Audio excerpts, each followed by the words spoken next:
Merci de votre fidélité renouvelée à la première radio-télévision communautaire du Sénégal. Mesdames et messieurs, bonjour et bienvenue dans ce flash d'information que nous allons démarrer à Tiofak. C'est dans la commune de Kaolack. Les populations sont désemparées à cause des inondations et leurs nombreuses conséquences qui rendent tout déplacement difficile. Même les écoles coraniques ont dû fermer leurs portes à cause des eaux stagnantes dans les quartiers. Face à cette situation, les habitants interpellent les autorités étatiques. C'est une correspondance de Ousmane Dem. Après la pluie, c'est le beau temps, a-t-on l'habitude de dire. Mais à Tiofak Mbambaha, les populations vivent le malheur après chaque pluie. Ce matin, on a entendu qu'il y a un mur qui s'est affaissé récemment. On ne sait pas d'ici 2 jours, 3 jours, qu'est-ce qui va se passer. On ne souhaite pas une perte de vie.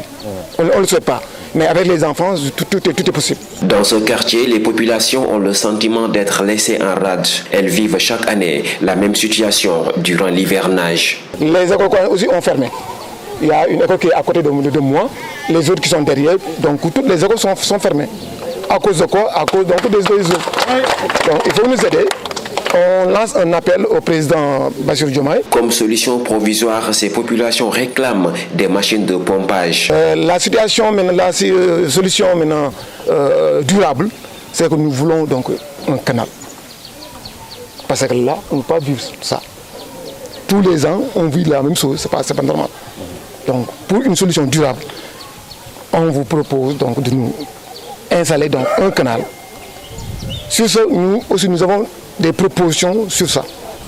Si les autorités nous contactent, nous avons des solutions sur ça. À Tiofak, comme dans beaucoup de quartiers de Kaolack, les populations souffrent du manque de canalisation. Et puis, à Kolda, un bassin de rétention naturelle, de rétention naturelle formé par les eaux de ruissellement au cœur du quartier Bounakan est devenu une véritable source de difficultés pour les habitants. Malgré les multiples plaintes déposées, les autorités tardent toujours à apporter des solutions. Les explications dans ce reportage signé Abdou Diaw. Nous sommes ici au quartier Bounakan de Kolda. Ce nid d'éléphant devenu une véritable mare indispose plus d'un. Lorsque ça pleut, ça dérange les pluies, vous voyez.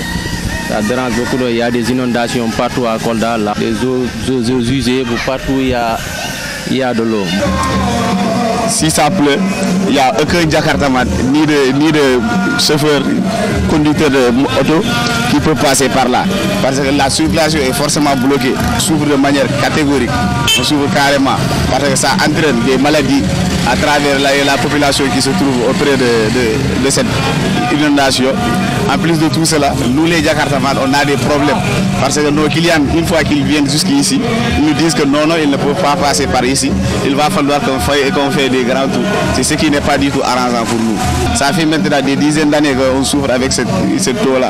Les eaux de pluie passent et se ressemblent. Ce bassin naturel voit l'eau déborder jusque dans les maisons voisines. Qu'une action concrète d'envergure connue n'est encore envisagée pour faire face. Les usagers et autres riverains se débrouillent pour atténuer leur calvaire.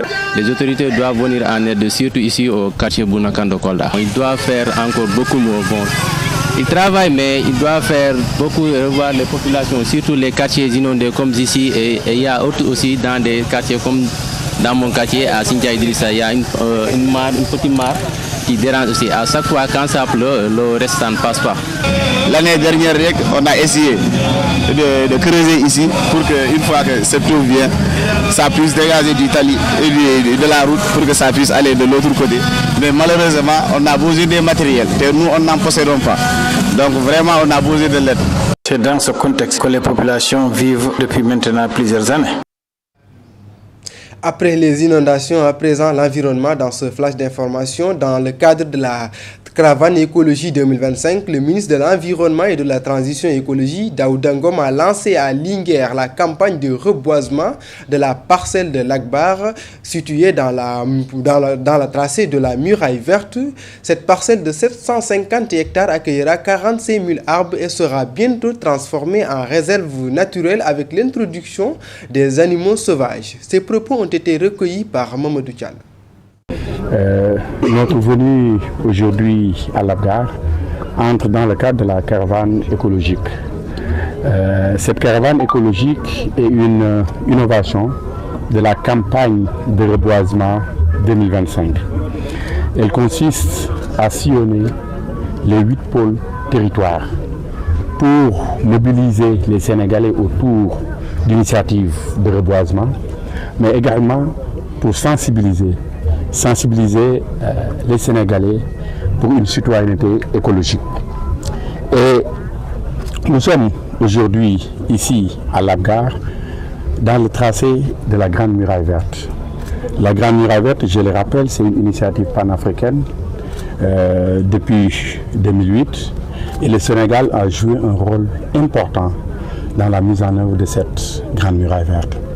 Aujourd'hui, nous sommes au niveau de la parcelle de Labgar, une parcelle de 750 hectares qui sera reboisée, ensemencée avec des espèces qui existent dans la zone et notamment 45 000 plants seront mis sur terre, en terre ici dans cette parcelle de Labgar.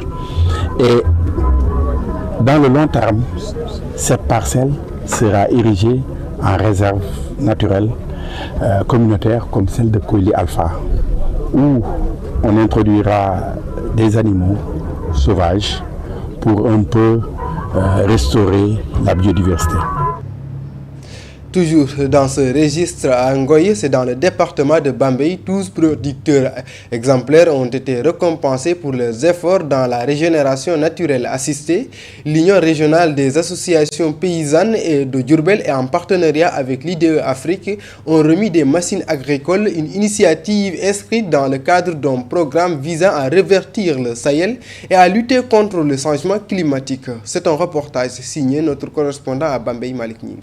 L'Union régionale des associations paysannes de Diourbel en partenariat avec l'IED Afrique dans le cadre de leur projet, les comités Reverdissent le Sahel, a appuyé 12 producteurs distingués par leur performance en régénération naturelle assistée en leur offrant des machines agricoles. Et c'est une rencontre où, avec nos animateurs, on a choisi les producteurs adoptants, les meilleurs producteurs de la RNA dans la commune d'Ongoye. Et depuis qu'on est avec l'IED, ces producteurs ont été regroupés aujourd'hui avec le partenaire. On les a octroyé du matériel agricole qui va les accompagner vraiment dans ce qu'ils sont en train de faire au niveau de leurs exploitations familiales. Le deuxième adjoint au maire de la commune d'Ongoye a salué cette initiative et lancé un appel à la protection de la nature. Nous jugeons nécessaire que la nature doit être protégée. On peut faire le reboisement, mais il y a des arbres qui poussent dans nos champs. On est obligé de les protéger pour pouvoir les accompagner. Ce qui veut dire que l'URAPD, avec ses initiatives, ils ont constaté qu'il y a des paysans, il y a des producteurs qui font le RNA. Ils sont venus nous accompagner en nous octroyant des machines pour mieux pratiquer notre agriculture. Ami Diouf, l'une des bénéficiaires, a mis en avant l'importance de ce projet pour améliorer les moyens de production et préserver l'environnement. Si nous ne connaissions pas RNA, nos produits se gâteraient, car nous ne savions pas comment préserver nos arbres. Maintenant, grâce à leur aide, nous savons comment protéger nos cultures pour éviter que les insectes ne les détruisent. Grâce à la technique du carcaral ou régénération naturelle assistée, l'IED entend renforcer la lutte contre le changement climatique. Et puis, direction sud du pays pour boucler ce flash d'information, à Médina Yoro Fula, le marché central ressemble à un alignement de braques. Des infrastructures modernes sont laissées à l'abandon et l'approvisionnement dépend en grande partie des produits venant de la Gambie. Résultat, les habitants sont confrontés à une flambée de prix des légumes, une situation qui inquiète les ménages. Reportage Samba Diaw.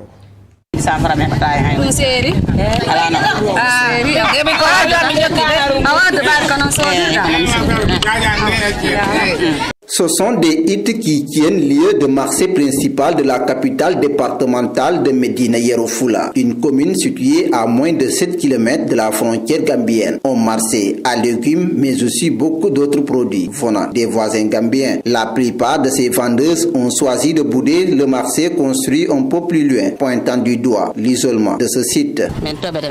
Notre seul problème, c'est que nous n'avons pas de marché. Là où on a construit le marché, c'est un peu isolé. Les clients ne fréquentent pas là-bas et les voiries pour y accéder sont un véritable problème. C'est pourquoi les clients achètent chez celles qui sont près de la route et nous laissent, nous qui sommes au marché. C'est pour cela que nous avons toutes abandonné le marché déjà construit pour rejoindre les autres vendeuses. L'achat de légumes est devenu un véritable casse-tête pour les ménages. Sur le marché, les prix flambent et les consommateurs peinent à remplir leur panier.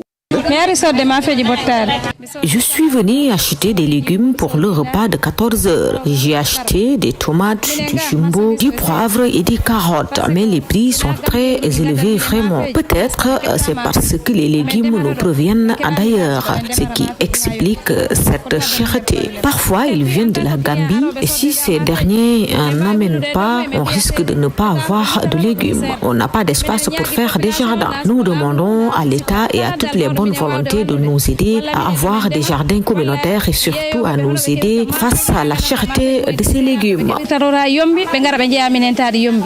Des difficultés que reconnaissent également les vendeuses qui pointent du doigt un approvisionnement coûteux et dépendant de plusieurs régions.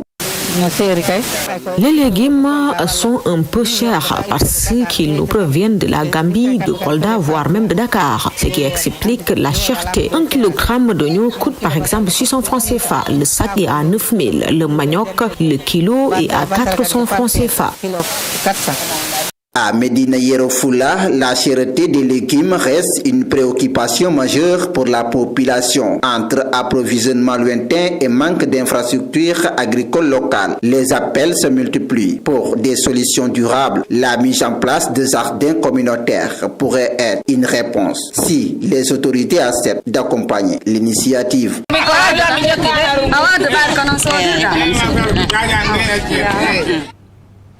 Merci beaucoup Samba Diao et c'est d'ailleurs cet élément qui met à terme ce flash d'information.